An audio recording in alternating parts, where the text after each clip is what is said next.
Why is Malik always late? Whined Yrrol. Just because he doesn't have legs and can only move using pedal locomotory waves doesn't mean he has to make all of us wait for him. I think the fact that he's the field general of the Dominion military is the reason he can afford to make us wait, replied Viridity. And I think you should keep your tongue between your teeth if you know what's best for you. Just because you're not technically under the Army's jurisdiction doesn't mean he can't make life difficult for you. Yrrol huffed, an impressive feat for a creature who didn't stand upright, settling into a sudden silence. Viridity agreed with Yrrol, although he would rather suffer a hernia before he admitted it. Why did Malik have to be late for this meeting? For the first time since the Selassie had revealed their demon of a weapon, Viridity felt hope. Hope that the Dominion wasn't fighting a losing battle. Hope that would be proven genuine or false once the meeting was started. The first glimmer of said hope had come from a minor skirmish on Helicore 4, an unimportant battle on a small planet. Apparently a single soldier armed only with a fusion scythe had managed to kill a Volza. Never mind that the Selassie had bothered to commit one of their monsters to such a minor skirmish. How had a single soldier even survived such an attack, let alone retaliate to the point of vanquishing the thing?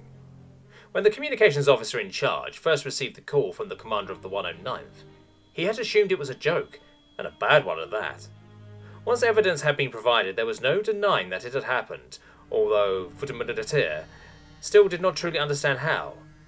The important thing was that he had managed it, and he had shown a Volza could be killed without shooting in the face multiple times with a coil gun. Malik's shadow lumbered through the door before the general, appearing as though it were attempting to pull its creator through the door at a pace somewhat faster than a crawl. Viridity knew that was a pointless battle. Field General Malik was a julekule, a species nearly everyone agreed was gut-wrenchingly horrid to look upon. It was even worse if you were in motion.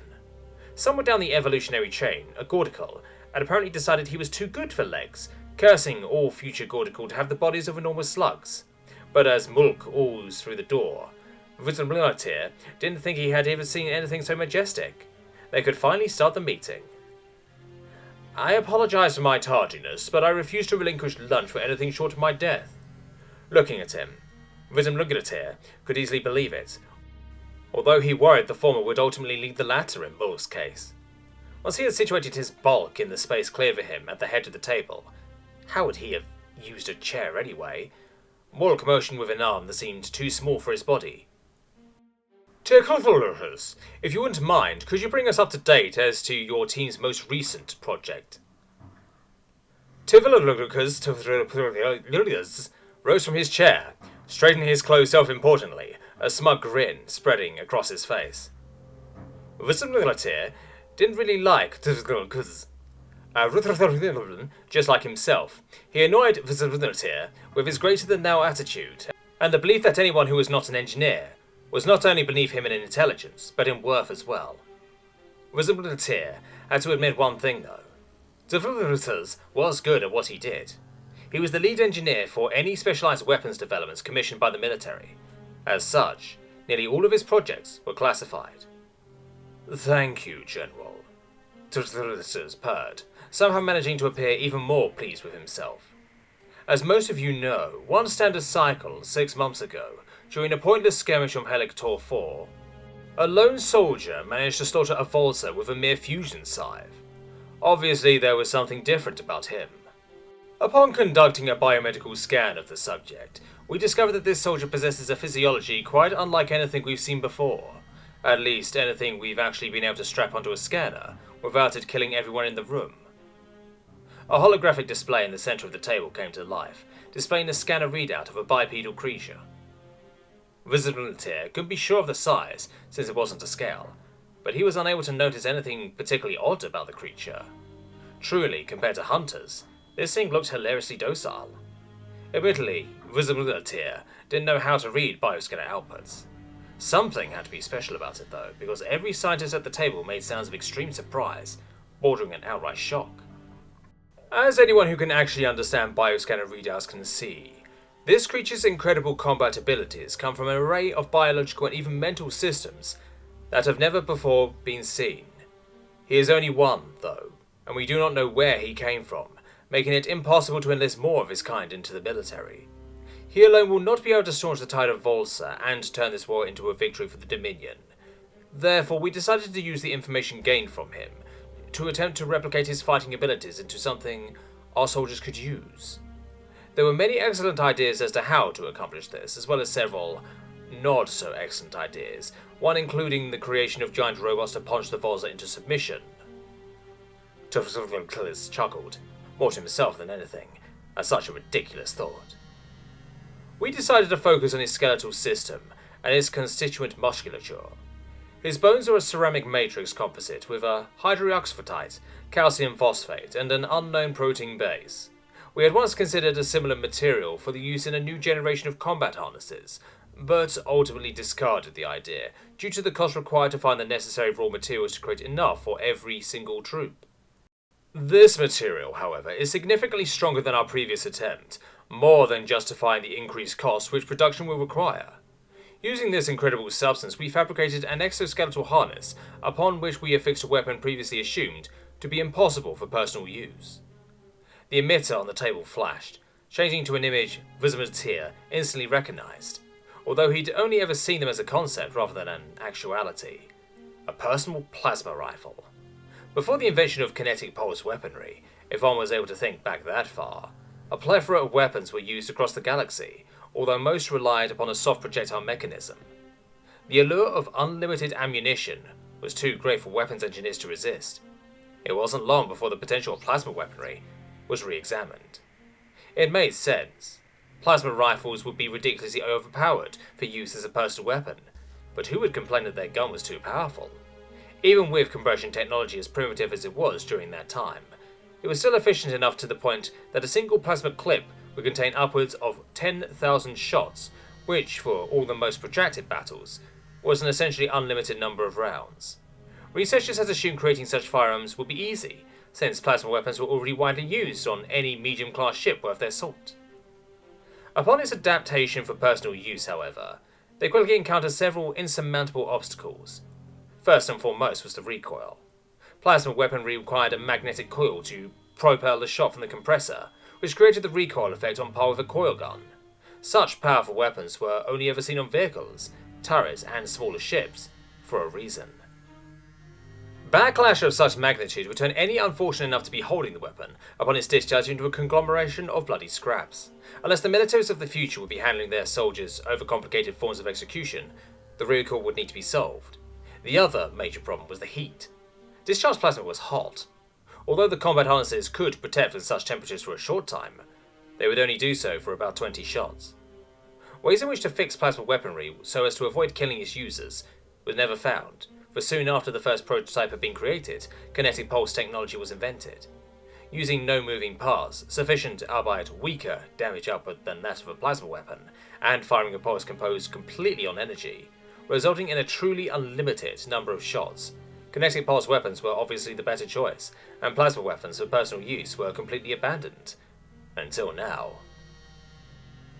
Plasma weapons were never adapted for personal use because of the hazards they presented towards their users.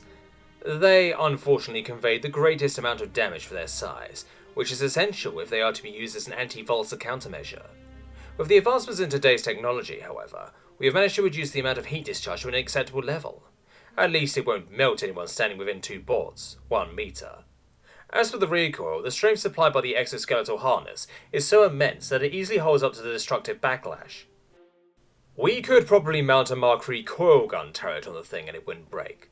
Such strength did, however, come at a cost. The harness is extremely heavy, though still light considering its strength.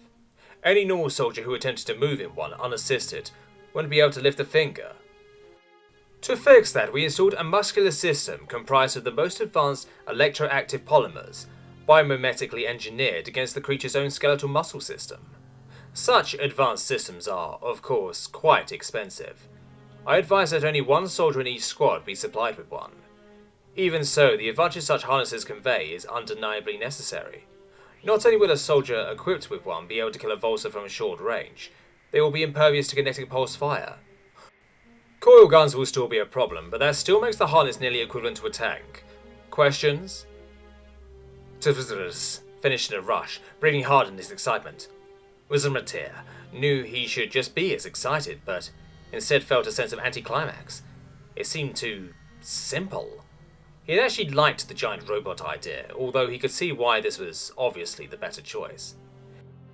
Yrrol, tactless as ever, voiced Matter's thoughts for him. That's it? That's all we had to do? Just slap a big gun on a big harness and we've beaten the Volzer? Why the hell haven't we done this before now? Torrez, looking as though he smelled something unpleasant, graced Yrrol with a glance, voice dripping with scorn. Because we've only just discovered how to make the big harness in the past cycle. Remember the whole unknown protein part about this creature's bones? That means it was previously unknown, as in we didn't know it, as in we couldn't have created it until just now.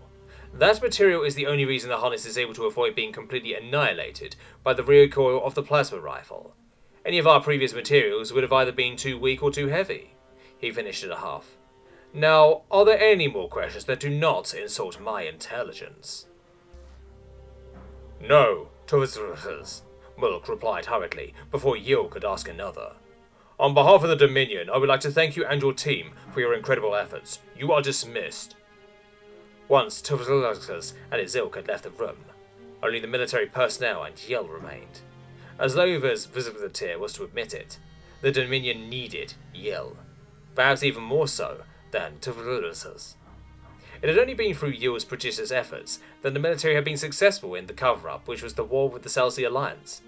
Of course, citizens of the Dominion knew there was a war, but as to its true nature, they were oblivious. No reports of devastating defeats reached the public ear. Even the Volzer were a secret, amazingly. No videos of their terrible battle prowess could be seen within the Dominion, except in meetings of the highest secrecy. Matter supposed these new exoskeletal harnesses, and the soldier they had been derived from for that matter, would remain a secret as well. Matter's thoughts were interrupted by Malik's rumbling voice. I haven't dismissed everyone, because we have yet to decide what to do with this soldier. He's wasted upon such minor battles as are fought by the 109th. Really, sir, how invaluable is this soldier? Piped up Matter. Yes, it's amazing that he was able to kill a Volzer, but he's only one. How much of a greater difference does he make that one rover with a core gun couldn't match? I'll assume from your question that you haven't read any of the reports I sent you, Malik grunted. Matter winced. He knew he should have, but really, all the papers had just been incident reports. He'd assumed they were just more accounts of the creature killing Volzer or other similarly heroic acts. Incredible, to be sure, but nothing that could single-handedly turn the course of the war. He was soon disillusioned. To bring you back up to speed, over the past cycle, the soldier has not only managed to kill 3 more Volzer, but has also been the reason his squad has been placed on the front line for every single battle. What? Cried Matter. That's a death Wait. How have they managed to be put on the front line more than once or twice? No one on the front line survives. It's a meat grinder. Exactly, Malik said, grinning at the expression on Matter's face. Not only has this soldier successfully led the charge of 14 battles, he has somehow managed to keep his entire squad alive at the same time. That squad has only lost 3 of his members since he was enlisted, on a troop ship that has such a high mortality rate that entire squads have to be replaced after every battle. This soldier has perhaps turned our worst troop ship into one of our most effective. As happy as I am that we no longer have such a substantial drain upon our newly trained personnel, the reason the 109th was assigned to such an inconsequential sector was because every better division was needed somewhere else. We'll send them some of the new harnesses, Malik continued, which should be enough for them to deal with what they have over there. Aside from the 4 Volzer that were, for some unfathomable reason, committed to such a minor front, there aren't any rovers, turrets, or tanks over there. If these new suits are as powerful as Torrez says, they should only need 3 or 4. Now that you completely understand how potent this creature is, what should we do with him? He's wasted on the 109th. Ideas? Opening his mouth for the first time since the meeting had started, Ikret, a mere 3-star general and therefore most junior member at the table, spoke. I've actually been looking into that.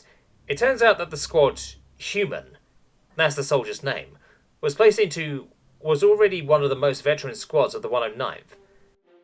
They were considered good enough that Plitol was reassigned to their squad when his original was annihilated by a Volza. Apparently it was reasoned they would be the least affected by not having a full complement of competent members, and it made the paperwork look pretty. Now that they've survived more frontline charges than most 109 squads do battles, they're by far the most skilled on that ship. I think they would survive a reassignment to the 74th. Surely not, snorted Viridity. I don't care what kind of experience they've gained on the front. The 74th is the only division that we had before the war that isn't dead now. They're the only division we can count on giving us victories. The kind of mayhem they're thrown into on a weekly basis would kill anyone from the 109 from the shock alone. There's a reason we consider the entire 74th to be a special forces division, and send only the most gifted recruits as replacements. It's because they're expected to go up against everything the enemy has and come out alive. The 109th gets those we don't flunk out of boot camp because we're so desperate for troops. What makes you think they could even last 5 seconds with the 74th? Because they have human, retorted Dickret. He's managed to kill, on his own, with only a fusion scythe, the creature that is able to crush turrets, flip tanks and snap rovers with ease. He's defeated the very thing that has allowed the Celsi to get this far. If he can face down a Volza, and their squad is able to follow him as he does, what do you think could stand in their way? Viridity didn't really know what to say to that. Malik made it so he didn't have to say anything. Well then, it's settled. Human and his squad will be transferred to the 74th. He seemed overjoyed that someone else had done all the legwork for him, probably because he lacked such appendages. Now that's settled, we can finish this endless meeting. I've a meal I've been dying to get to. Dismissed. Dear Journal, I found a new family. Oh, and I think I might have messed up last time. I don't care though, King Arthur is better. Who the fuck is St. George anyway? I'm sorry I haven't written to you in a while, Journal. It's been kind of hectic. I know. Stop yelling. Well, when you think about it in the scheme of things, does it actually matter how long it was? The point we need to be focusing on here is that I'm back, and that I missed you terribly. Trust me, it's better if you don't know how long it was. I'm okay, I'm back now, you can stop crying. That's better. Are you ready to listen to my story? Yes? That's a good journal. In case you are wondering, I have not resorted to turning my mental journal into an imaginary friend due to the extended lack of human contact. I'm perfectly healthy in every way. In the 6 months, journal, since I had joined the army, that was surprisingly true, especially given the fact that I was perhaps the most popular target on the battlefield. Sure, I was usually in a constantly bruised state, but considering what those shots usually did to anyone else whose shield failed, I was looking pretty chipper. I'd also been given a new name, although Manthiel and the squad still called me Human. Voltsator. I think it was something lame like Dragon Slayer, but for some reason the first few times people said it, they always seemed to get a kick out of it. Aliens. What can you say? To my utter disappointment, I haven't been allowed to keep any of the bodies of the dragons I killed. I could have made some dragon-scale armor. I don't really know how I would have gone about actually making it, but I'm sure I'd have found a way. I was lying in bed, munching on the 7th tasteless alien dose sphere of my lunch, when Manthiel interrupted my meal. I looked up as he started to flail his arms about, as though fighting off an exuberant Italian salesman. I would have just enjoyed the entertainment 6 months before, but now I recognised the weird language the squad and I had concocted so they could communicate with me. It was extremely simple, really. It was just a slightly more comprehensive version of the gestures used by the military for silent communication on the battlefield, although I doubted their version contained so many variations upon the thumbs up. Pack up, we're leaving soon, gestured Manthiel, which came across as a finger twirl and then an open palm that made it look like he was waiting for a high five. Really, it would have been a very simple gesture if only he had done it with one of his arms, but for some reason that I had not yet been able to comprehend, he gestured spoke with all 4 of his arms simultaneously, making even the shortened conveyance an alarming sympathy of twirls and thumbs up. Battle? I gesticulated, making my hand into a gun as I shrugged in question. No, we don't have a word for it. Pack up, he conducted in reply. I sighed. That hand motion, the same someone who's drowning makes as they reach towards the surface, was perhaps the second most common gesture, next to the thumbs up. It had been worth it though to create a sign which omitted a deficiency in our catfight of a language. After several days of frustrated K-band speak, I had finally managed to get the squad to understand what I wanted that gesture to convey. Now it was in almost every conversation we had off the battlefield. I don't think they quite noticed the grasping gesture my hand had been making at the end of my extended arm, because the sign was starting to look dangerously close to the Nazi salute, although in Manthiel's case it looked more like he was saluting Hydra with twice the vigour of the usual fanatic. I didn't feel like correcting them, although it would be great if my laziness led to the first formal contact between humans and aliens looking like a neo-Nazi convention. Manthiel walked away, giving me no choice but to cram the last alien dose sphere into my mouth, sling my lava scimitar over the back, and followed him. Where are we going? I motioned, hoping to get a better idea of what this not-battle adventure would entail. First a transport shuttle, then, he seemed to struggle with his hands, the troop ship, but not the troop ship. Great! Now Manthiel was trying to use K-band speak to have philosophical discussions with me. I scratched the top of my head, informing him of my confusion. He seemed to have been holding his breath, hoping that I would catch his drift. He deflated. Just follow, we'll talk about it later. I hated that sign, a shrug accompanied by a bewildered twist of the hands. It usually meant another tedious flail battle of confusion was in the future. Wherever I was going, it involved a transport shuttle rather than a drop shuttle. Perhaps a barracks?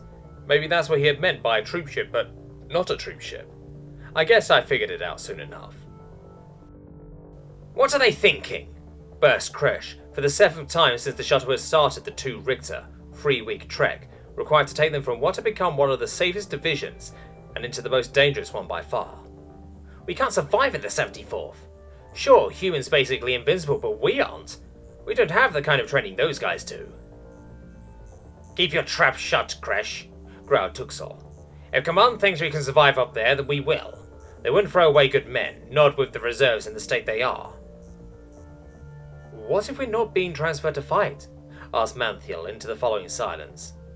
After his start with the first dragon and his refusal to run away from the following, the squad had become significantly more pleasant towards him. No, they weren't really willing to be chums with him yet, but at least they didn't glare at him every time he opened his mouth anymore. What if the only reason we're being taken along is because we're able to issue a semblance of complex commands to human? What if we're just being sent as interchangeable translators? This utterance plunged the cabin into an even greater silence than before. In fact, very little was said during the entire trip. Oh, that's what Manthiel had meant. It was a transfer. After what I guessed was about 3 weeks, our shuttle docked with another troop ship. I would have said it was identical except for an extravagant paint job the previous had lacked, which attempted to make the lumbering troop ship look anything other than a gargantuan beached whale. Really, these things were just massive space blimps. How do you paint something like that to look fierce? A few minutes later, when I got a look at the kinds of soldiers inside the ship, I figured they could have done better by painting the faces of the personnel on the hull. If I had thought the soldiers in the last troop blimp had looked professional, then these soldiers were ninjas. Everyone moved with the stalk of a killer, something I had yet to have seen in any alien. No one kept their weapons in the storage bins under their beds either. Everyone was in full combat gear, which seemed to be somewhat expanded from the usual gear that was handed out. Lava knives, swords, scimitars, spears, and even a twin blade, maybe he'd trade, could be seen on nearly half of the crew. And those without carried boring if no less lethal non-lava versions. Ray guns were also in supply. Everyone had an anti-tank ray gun instead of just 3 per group, as well as 2 heavy ray guns, a pistol, a backup personal shield, and a grenade. It was the grenades that had impressed me. I'd assumed them to be your normal run-of-the-mill explosive type, but they had proven to be far worse. Instead, they seemed to let off some kind of mind-numbing emission that, if you were too close, would fry your brains out. Literally. Those grenades seemed to be the only thing that could legitimately hurt me. In fact, they were even more potent against me, although I don't know why. I was lucky my first encounter with them hadn't also been my last. I had seen it coming though, and assumed it to be an explosive, which would have been just as lethal, so I jumped away from it. Even with a good 4-meter leaps between it and myself, it had given me a stunning headache when it had gone off. Now my squad could actually do something for me instead of it being just a one-way street. I'd make sure no one could shoot them, and they make sure no grenades got too close to me. Turns out you can actually shoot these grenades and they won't go off. We barely had a second to stretch our legs after having been stuck on that shuttle for nearly a month, before an alien I'd never seen before approached our blue giraffe leader. Yeah, I technically knew his name, but how on earth were you supposed to pronounce something that didn't sound like it had any vowels in it? I just called him Turkey, because that was kind of what his name sounded like, and it was easier to remember than Turksal, or however you would spell it in English. This new alien seemed to have gotten the short end of the stick when it came to balance, although it seemed to make it work with a thick tail. Apparently someone had thought it was a good idea to give a horse the legs of a kangaroo. I will say, however, that this particular biological configuration led to an extremely entertaining form of locomotion. Instead of walking like a normal being, it jumped like a kangaroo. With 4 legs, it created an entirely different effect. Prancing majestically to our fearless leader, Horse Kangaroo said something in a coughing dialect, hacking away until I was sure he or she was going to collapse a lung. Apparently it made sense to Turkey because he started clicking orders at us. Turning to me, he motioned, "We are preparing for a battle. First follow this one and do as instructed. Meet us back here at the shuttle." Giving him the thumbs up, I followed after the horse kangaroo, resisting the urge to make a boing sound in time with his jumps, as I followed in his hop steps. My fabulous guide showed me to a weapons depot, similar to the one Manthiel had shown me upon my first day, except this one was significantly larger. It was still recognizable though. "Oh no, I don't need a ray gun. Wouldn't work for me anyway, I've got all I need right here," I explained, gesturing to my combat harness and lava sword. Horseroo jumped up and down excitedly, gesturing towards my lava scimitar with his no, check that, his snout. Definitely a he. It looked like he took more after a horse than a kangaroo. I glanced where his snout was pointing. "My lava scimitar?" "Wait, can you get me any lava weapon I want?" He didn't answer, of course, but kept jumping up and down. I tried a different approach. I pointed to my lava scimitar, then at the weapons depot, then held up 2 fingers.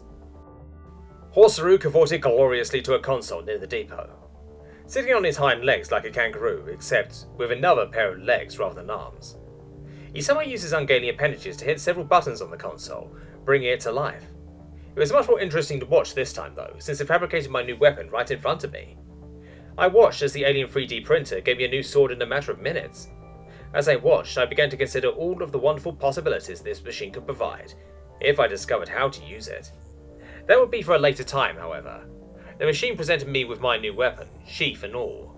I would have asked for a twin blade, but those looked like they required skill to use, so I decided it was better to stick to my unskilled hack and slash method.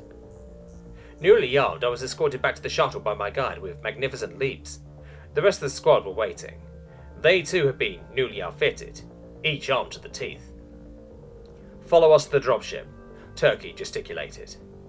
Taking a deep breath, I followed the squad. Here we go again. Truxell seemed to be having difficulty summoning his usual determination as he began to give the squad his pre-game rundown. "There's not much to this battle as far as strategy, or at least any strategy we need to concern ourselves about. Our orders are about as straightforward as they get. Charge the enemy and punch through their lines. That won't be as easy as it was when we were with the 109th. There will be turrets, entrenchments, rovers, tanks, Vulsa, and if the boys up here don't do their jobs, we might be getting a few dark bats." "You're not wrong," mused Manthiel, closely examining his new anti-tank pulse gun. It was times like these he wished it could actually live up to his name. Apparently there had once been a time when anti-tank guns could actually hurt a tank, but if that had ever been true, it must have been during the very first years of vehicular warfare.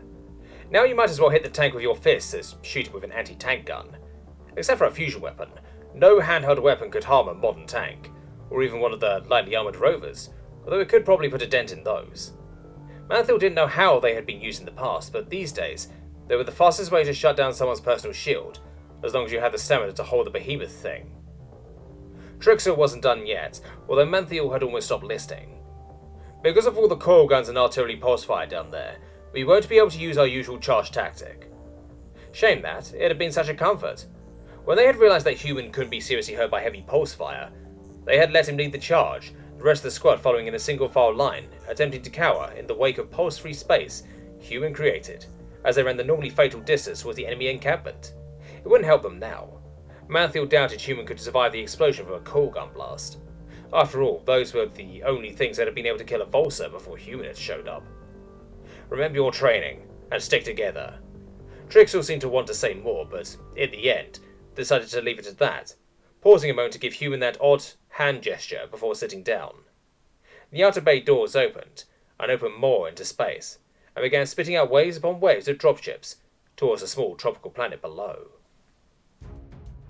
The moment our dropship shot out of the launch bay, I could immediately tell this battle was different from the others I had fought in. The scale was just so much more grand. Ours wasn't the only troop ship. 20 other monstrosities poured a stream of dropships to fall to the planet.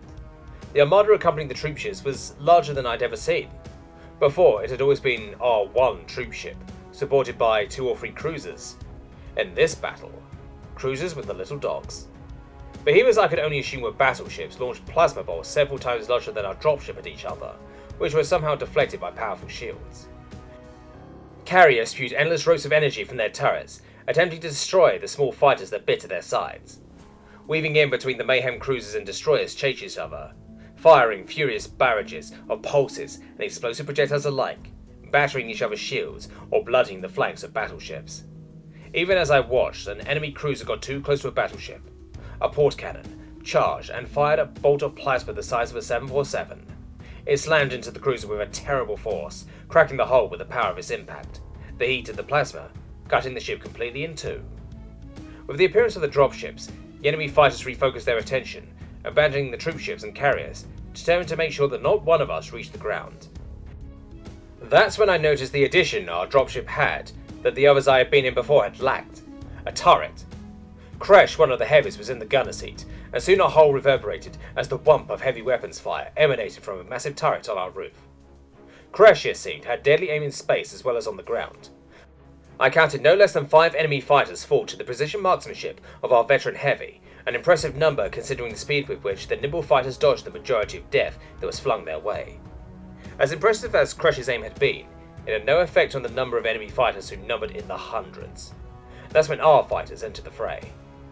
Our dropship shook violently as explosions that were far too close for comfort detonated outside the window. Whether they were fighters or dropships, we often couldn't tell.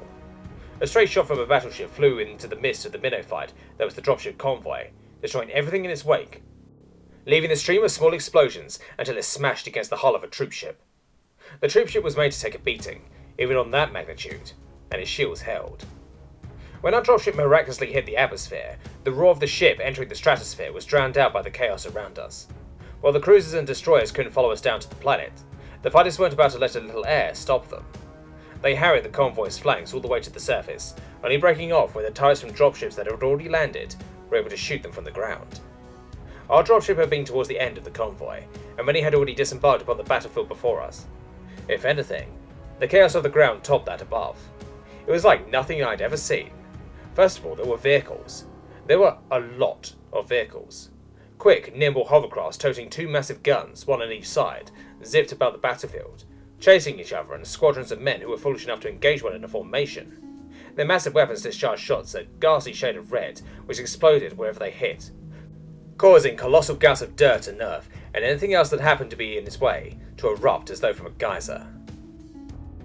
Tanks, heavy though still hovering above the ground, roamed around the battlefield, destroying anything in their wake.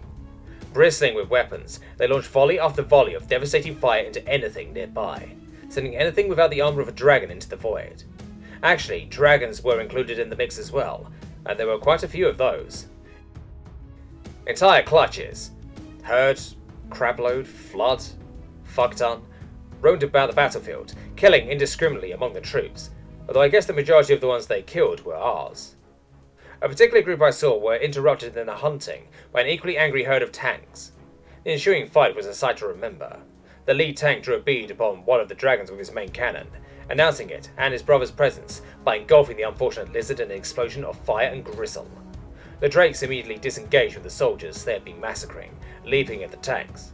The herd fired as one, reducing an entire wave of dragons to ash. Then the lines met. Tanks in the front were completely flipped, smashed into each other, the sound of shrieking metal punctuated by the roars of beasts. The tanks weren't dying easily. Unloading everything, every tank that died went out in a blaze of glory as every cannon simultaneously fired, engulfing its aggressor in the light from 4 ray pulses, 2 death rays, the ones that fired the red lights, and a flamethrower. More often than not, the ferocity of the attack would leave the victorious dragon dazed and bleeding. The The tanks gained reinforcements, and the Drakes were incinerated unless they ran. Similar fights had left the battlefield blackened with ash as the burning husk of tanks and dragon remains lit the area with a choking light. Similar battles raged, adding their own luminance with their various firearms, voicing cries of hatred and despair as they locked in mortal combat for this once flourishing land, now made barren. "Follow!" shouted Gesture Turkey, and we dived into the fray. We were noticed almost immediately by one of the light hover Humvees, which whipped around to face us, raining down the fire of hell upon us from its side-mounted cannons. Unfortunately for it, I had seen it as well. I jump flew. I shot an astounding 8 meters. The gravity here was so minimal. I was even more powerful than I'd ever been, and reached the hover Humvee before it had been able to loose more than one shot from each of its cannons. It may have been shielded, but unless it had a force field, it wasn't stopping my lava scimitar. Apparently it didn't have one. The vehicle may have been strong, but the driver was weak, and as both of my scimitars cut through the windshield as though it would butter into the driver and out to the back of his seat, I could hear the shock and dismay from the enemies within. Throwing myself at the window, I destroyed it with my lava sword, bursting into the hover Humvee's cabin where 2 turret operators and an auxiliary manned anti-tank kinetic pulse turrets on the roof. It was a small space, and I was a small guy. We went and were together. Too bad I'm not very good at sharing personal space. The hostiles that only moments before had thought to be our executioners soon found themselves on the receiving end of their own devices and were found equally lacking in stamina. Bereft of his driver and crew, the hover Humvee slowed to stop, sliding several extra meters to stop in front of Turkey's stunned face. "Please tell me you know how to drive one of these things. I don't want to have to keep you guys alive the entire time." Turns out Kresh did. That guy was just chock full of surprises. Only 4 guys could fit into the hover Humvees, and we had 17 guys in total, including myself. My squad's personal shields wouldn't stand a chance to half of the shots flying around. I had to get each of them behind some stronger shields. That meant I had to commandeer more vehicles. Another hover Humvee, having noticed my rather less than peaceful takeover of the last one, eagerly offered itself up to become the next on in my fleet, although I guess it didn't see it that way. It suffered the same fate as its brother, however, with my scimitars piercing its driver, then moving on to the beings within. A third fell in a similar manner. As my squad piled into the newest addition, I chose my last victim. The 4th hover Humvee was a little beaten up, but that described the majority of the vehicles kicking up dust on the battlefield. It would work though and become the final member of our flotilla. Now our squad could do some damage. Moving in a tight formation, the simultaneous fire from 8 death rays annihilated tank shields in a single shot, destroying them on the next. Dragons foolish enough to approach on their own were quickly destroyed, and any infantry who attempted to rush were gunned down by the withering anti-tank ray pulse fire from the turrets mounted above. I didn't need a hover Humvee. I had 2 lava scimitars. Giving Manthiel, who was driving the 3rd Humvee, the thumbs up, I charged with my usual battle cry. There was a long way to go.